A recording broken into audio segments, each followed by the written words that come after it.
ద్రాక్షరసం, వెనుక వైపు ఒలివ చెట్టు ఉంటుంది. అంటే అక్కడ ఎంట్రన్స్లో కూడా అంటే ప్రభు తన రెక్కలతో ఆహ్వానిస్తున్నట్టుగా మనకు ఆ రెక్కల ఆకారం వచ్చేటువంటిది, అది బ్రిక్స్ తోటి చూపించారు. ఓకే ఓకే ఓకే చూపించారు. ఓకే.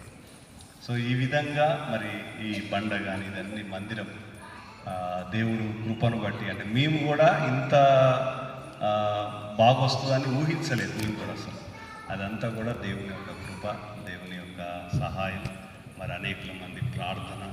మరి ఇక్కడ ఈ పని అంతా కూడా మన వాలంటీర్స్, మందిరానికి వచ్చేటువంటి వారే ఎక్కువ పని చేశారు. అంటే వాళ్ళంతా వాళ్ళు చేయగలిగినటువంటి పని అంతా కూడా చేశారు.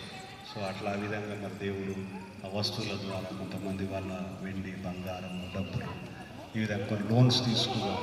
ఇట్లా ప్రతిదీ కూడా దేవుడు